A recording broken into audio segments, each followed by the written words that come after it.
Cynewulf sat by the stone window of the abbey scriptorium.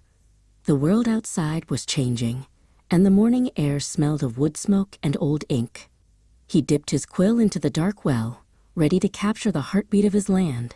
This was the beginning of the great book, the memory of his people that would be known as the Chronicle.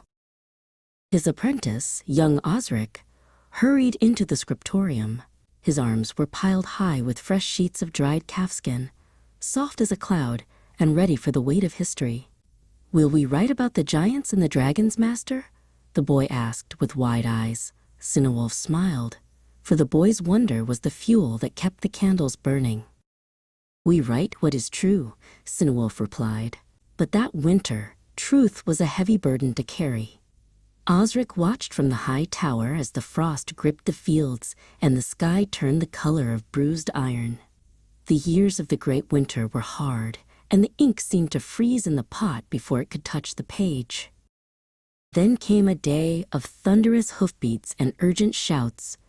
A messenger named Wolf arrived at the abbey gates, his horse lathered in sweat and his face streaked with the dust of the road.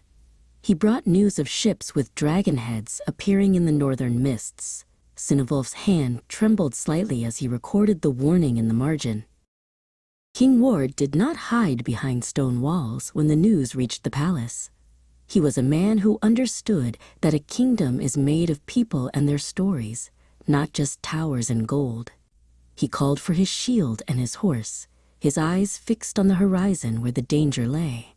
He knew that if the land fell, its history would vanish like smoke in the wind.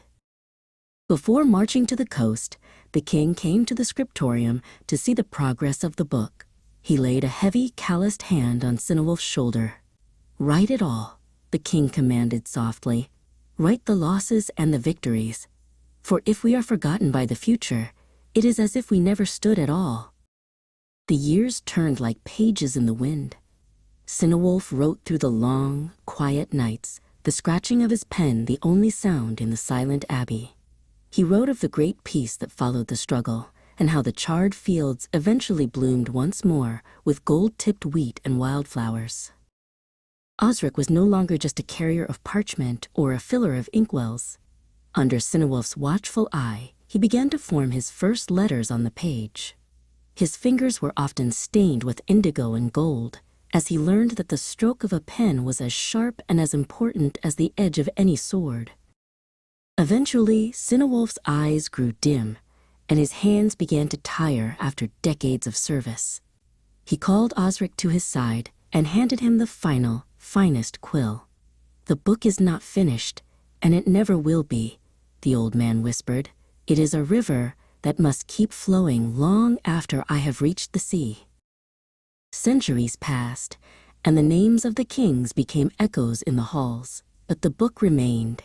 Safe behind the abbey walls, Osric, now a master scribe himself, added the names of new seasons and new stars. The chronicle lived on, a bridge of ink connecting the brave people of the past to the children of the distant future.